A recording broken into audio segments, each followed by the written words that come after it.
4-1 से न्यूजीलैंड ने सीरीज अपने नाम की। ना कोई हैरानी है ना कोई परेशानी है, क्योंकि जिस तरह की टीम बनाई थी, फिर जैसी टीम खिलाई थी और जो हमारे यंगस्टर्स ने परफॉर्मेंस दिखाई थी, रिजल्ट ऐसा ही आना था। This is Najibul Hasnain honestly speaking. Sufiyan Muqeem का नाम याद है मुझे, अगर आप फॉलो करते हैं तो जरूर याद होगा। जितना रोना गाना चैंपियंस ट्रॉफी में मैंने ये नाम ले लेके गाया है और किसी ने नहीं किया, क्योंकि मुझे आज भी समझ नहीं आता कि हमारे सेलेक्टर्स को इस लड़के से प्रॉब्लम क्या है। पूरी न्यूजीलैंड की सीरीज में बिठा के रखा, आखिरी मैच में मौका दिया, वो भी मेरा ख्याल है हेड कोच ने कहा होगा बेंच वार्मर बना हुआ है, सीट गर्म कर रहा है, चलो अंदर डाल देते हैं। क्या किया? एक ऐसे मैच में जो कंप्लीटली वन साइडेड गेम था, 8 विकेटों से 60 बॉलें पहले जीता है न्यूजीलैंड। बॉल्स के हिसाब से ये हमारी सबसे बड़ी नाकामी है। उसमें एक लड़का आता है, 2 ओवर कराता है, 6 रन देता है, 2 विकेटें ले जाता है। दम है ना, कुछ है ना उसके अंदर। हिलाया ना कीवीज को, पता नहीं क्या दिमाग है यार। 29 साल बाद आईसीसी का इवेंट पाकिस्तान में हुआ, चैंपियंस ट्रॉफी। बोल बोल के थक गए, ये क्या टीम बनाई है। सेलेक्टर्स के नाम आपको एक बार फिर याद दिलाता हूं। आकिब जावेद आपको याद है, अजहर अली, असद शफीक, अलीम डार एम्पायर, और एक एनालिस्ट है हसन चीमा। एम्पायर और एनालिस्ट की तो मैं बात ही नहीं करूंगा, उनको क्यों डाला है मुझे नहीं पता। यहां पे वन मैन शो है आकिब भाई का, बाकी जो दोनों हैं वो यस करते हैं और फिर जस्टिफिकेशन देने के लिए उनको भेज दिया जाता है, और किसी का यहां पे कोई काम नहीं है। और जब हम बोलते रहे कि आप प्लीज रिकंसिडर कीजिए कि आपने क्या टीम खिलाई है चैंपियंस ट्रॉफी के लिए, तो जवाब क्या आता था, क्या एक्सक्यूज होता था कि सारी दुनिया तो एक ही स्पिनर खिलाएगी, बाकी तो ऑलराउंडर होते हैं। तो सारी दुनिया इतनी वाहियात क्रिकेट भी नहीं खेल रही थी, सारी दुनिया के होम में नहीं हो रही थी, हमारे होम में हो रही थी। हमको ज्यादा पता होना चाहिए था कि सुफियान मुकीम वहां काम आएगा। फिर दूसरा जवाब क्या था कि सुफियान मुकीम तो एक ही मैच खेला है, तो वरुण चक्रवर्ती क्या चैंपियंस ट्रॉफी से पहले एक ही मैच नहीं खेला हुआ था? उसने कौन से कोई 50 मैच खेले हुए थे, और कितना करामत साबित हुआ वो इंडिया के लिए। अगर आप सुफियान मुकीम को खिलाते, आपकी इतनी बुरी परफॉर्मेंस नहीं होती। मैं कह रहा हूं कि पाकिस्तान को जीत नहीं जाता, लेकिन आप सेमीफाइनल में पहुंचने की पोजीशन में होते अगर आपने बैलेंस बनाया होता। आपकी टीम का बैलेंस इतना खराब था, और बोलते रहे, उस वक्त समझ नहीं आ रही थी बात। सुफियान मुकीम के डेब्यू आपको याद है जो साउथ अफ्रीका के खिलाफ था, क्लासिन उसमें भी जल्लाद बना हुआ था, लेकिन दूसरे साइड से उसने विकेटें लेना शुरू की। माकरम को आउट किया, मार्को येंसन को आउट किया, रबाडा को आउट किया, मखापा को आउट किया, और जीत पाकिस्तान की झोली में डाल दी। उसका क्या सिला मिला उसे? उसको मौका ही नहीं मिला। और आप ये कह रहे हैं ना कि वो तो एक ही मैच खेला था, इतना शोर क्यों मच रहा है, तो ट्राई नेशन में क्यों नहीं खिलाया उसको? ये किसकी गलती है? इतने बड़े बड़े फैसले बिना सोचे समझे बगैर होते हैं यार। खैर, आज के मैच पे आ जाते हैं। मैंने आपको बताया कि 8 विकेटों से कामयाबी हासिल की, 60 बॉल्स रिमेनिंग। बॉल्स के एतबार से पहले इसी सीरीज में 59 बॉल से हराया था रिमेनिंग से, और अब 60 बॉल रिमेनिंग पे हम हारे हैं। पूरे 10 ओवर बाकी बचे हुए। Just imagine, every day cricket और मजीद नीचे जाती है पाकिस्तान की। 5 चेंजेस पाकिस्तान ने किए। उमैर बिन यूसुफ, उस्मान खान, जहादाद, मोहम्मद अली, सुफियान मुकीम, इन 5 ने जगह बनाई in place of Irfan Niazi, Shaheen Afridi, Mohammad Abbas, Khushdil and Abrar. Abrar की चेंज मुझे समझ नहीं आई फ्रैंकली स्पीकिंग। अबरार ने भी रन दिए लेकिन बॉलिंग बहुत अच्छी कराई है, तो अबरार को बिठाने के पीछे क्या लॉजिक थी, ये तो यही लोग बता सकते हैं। खैर, जब पाकिस्तान की बैटिंग का आगाज़ हुआ तो 5 रन पे पाकिस्तान की पहली विकेट गिरी। आउट होने वाले थे हसन नवाज, जिन्होंने तीसरा अंडा इस सीरीज़ का दिया। अब इस लड़के की आप परफॉर्मेंस सुन लीजिए, 0-0, 105, 1 और 0। अब इट इज़ सो कन्फ्यूजिंग। कसूर इनका नहीं है, कसूर सेलेक्टर्स का है। मैं बार बार कहता हूं कसूर सेलेक्टर्स का है, क्योंकि आप कच्चा प्लेयर तोड़ते हो। क्या नाइंसाफी है, इनको 2-3 सीजन खेलने दो यार। इस परफॉर्मेंस के बाद ये आउट हो जाएंगे, और वो फ्यूचर जो अच्छा हो सकता था, ये पाकिस्तान के लिए लंबा अरसा सर्व कर सकते थे, आपने जल्दी खिला के उनको बाहर करा दिया। मैं अभी भी कहता हूं, अगर आपको लगा है आपने मौका दिया है, मजीद मौका दीजिए, ट्राई कीजिए और।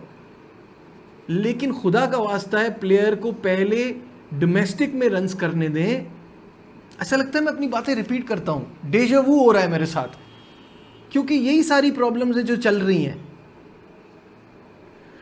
23 रन पे दूसरी विकेट गिरी जब लपाड़ा हारिस आउट हुए 11 रन बना के। इनका रशियन रूलेट अपना ही चलता रहता है। हाथ जोड़ के कह रहा हूं भाई, अगर यही है तो फिर रिजवान को खिला लें, फिर मुझे रिजवान से एतराज नहीं है। या तो अच्छा ढंग का प्लेयर लाएं या move on from Mohammad Haris, because ये नहीं कर सकता, इसके बस का नहीं है। ये अपने शॉटों के चक्कर में, अपनी मारधाड़ के चक्कर में टीम को हमेशा गड़वाएगा।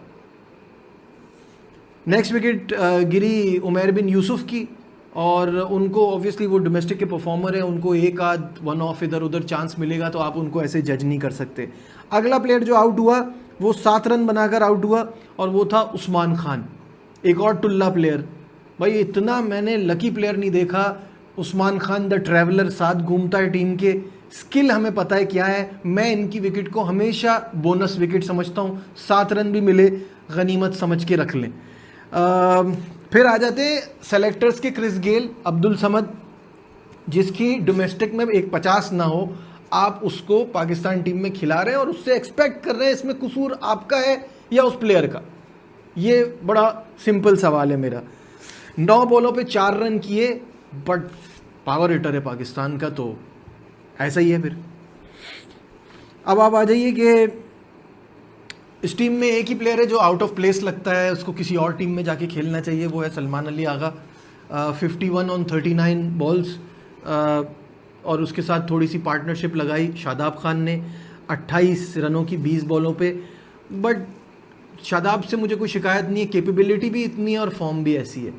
मैं कोई एक्सपेक्ट नहीं करता उनसे बड़े स्टेज पे कोई बड़ी नॉक, तो जितना किया वो सही किया, क्योंकि इसके बाद वाले नंबर्स जो आए हैं वो 1-6-0-0, तो ये गिरते पड़ते जलील और रुस्वा होते पाकिस्तान टीम ने बनाए 128 9 विकेटों के नुकसान पर, जिसमें Jimmy Neesham was just unbelievable, 5 for 22, बहुत शानदार परफॉर्मेंस नीशम की। और साथ में डफ़ी ने 18 रन देके 2 खिलाड़ियों को आउट किया, और इस पूरे 5 मैचेस की सीरीज़ के लीडिंग विकेट टेकर बन गए। 13 विकेटें हैं उनकी इन 5 गेम्स में, जस्ट फैंटास्टिक। जब न्यूजीलैंड की बैटिंग का आगाज़ हुआ तो साइफर्ड के लिए ये सीरीज़ एक अनबिलीवेबल ड्रीम रही है, बिकॉज साइफर्ड को इससे पहले मैंने तो कभी ऐसा नहीं देखा, और उनकी रेगुलर टीम में जगह भी नहीं बन पाती। ये हम सारी बातें ये सोचते हुए कर रहे हैं कि अभी न्यूजीलैंड के तमाम मेन प्लेयर्स आईपीएल में मसरूफ़ हैं, उसके बाद हमारा ये हशर है। तो पाकिस्तान क्रिकेट कहाँ खड़ी है, ये इसका एक कंप्लीट आइडिया दे रहा है आपको। टिम साइफर्ड ने आज किए 97 ऑन 38 डिलीवरीज, 255 का strike rate. What a performance, what a performance. In 5 matches की सीरीज में 249 रन है, 62.2 की एवरेज है। क्या ब्रिलियंट खेला है। और आज तो कमाल ही हो गया ना, मतलब I understand right from the word go ये गेम पाकिस्तान का नहीं था, बट जिस तरह से उन्होंने बैटिंग की है ना, वो लग रहा था वो कहीं और ही खेल रहे हैं, उनका कोई और ही लेवल का बीस्ट मोड लेवल का गेम चल रहा है। क्योंकि जो पहला ओवर वो खेले उसमें बने 18, दूसरे ओवर में 14, तीसरे ओवर में 13, चौथे ओवर में 13, पांचवें ओवर में 9 और छठे ओवर में 25। तो पावर प्ले में पाकिस्तान के खिलाफ ये हाईएस्ट स्कोर है, 92 फॉर नन। 6 ओवर्स में गेम मुक चुका, 6 ओवर्स में 92 फॉर नन। आज तक किसी टीम ने पाकिस्तान के खिलाफ ऐसा स्कोर नहीं किया है, और ये न्यूजीलैंड की बी टीम है। पाकिस्तान का 10 ओवर में स्कोर था 52 फॉर 4, 52 पे 4 खिलाड़ी आउट थे, उनका 6 ओवर में 92 फॉर नन। क्या मुकाबला करेंगे यार, हम कहां खड़े हैं हम। खैर, सवाल यही है कि इस सीरीज से हमें हासिल क्या हुआ, जिसको हम कह रहे थे ना कि 1-2 मैच में पब्लिक नाराज़ हो जाती है। हमारा फोकस तो एशिया कप और वर्ल्ड कप है। शर्म आती है ये बातें करते हुए, शर्म ही नहीं आती ना। अब हम उस पॉइंट पे पहुंच गए हैं कि कुछ भी कह लो, कुछ भी कर लो, कौन पूछेगा। मुझे यहाँ समझ में नहीं आ रहा कि चेयरमैन साहब ये सारी चीज़ों को फॉलो नहीं कर रहे, कोई उनको बता नहीं रहा मोहसिन नकवी साहब को कि ये लोग क्या करते हैं, फिर क्या बोलते हैं और फिर आगे क्या होता है, और फिर ऐसे ही चलता जाता है। सवाल पूछने पड़ेंगे, हम सवाल पूछने से घबराते हैं। ये टीम बनाई क्या सोच के बनाई? चैंपियंस ट्रॉफी की टीम बनाई थी, क्या सोच के बनाई थी? को पूछने वाला ही नहीं है। ये तैयारी, इस सीरीज से आपकी तैयारी हुई है? हुई है इस सीरीज से तैयारी एशिया कप के लिए और वर्ल्ड कप के लिए जो आप बातें कर रहे हैं? क्या मिला आपको? क्या आज आप कह सकते हैं हसन नवाज मिला आपको अच्छा प्लेयर 1 सेंचुरी की बदौलत? क्या आप कह सकते हैं अब्दुल समद इस लायक है? क्या आप कह सकते हैं जहादाद इस लायक है? क्या आप कह सकते हैं कि आप बिना परफॉर्मेंस के शादाब को दोबारा लाए थे नायब कप्तान बना के, वो आपका फैसला ठीक था? कहां खड़े हैं? सीरीज से पहले जहां खड़े थे वहीं खड़े हैं ना?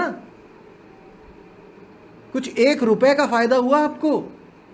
हाँ, आपकी ईगो को एक बहुत बड़ा तमाचा पड़ा है सुफियान मुकीम के नाम का, अदरवाइज आपको हासिल क्या हुआ इस सीरीज से?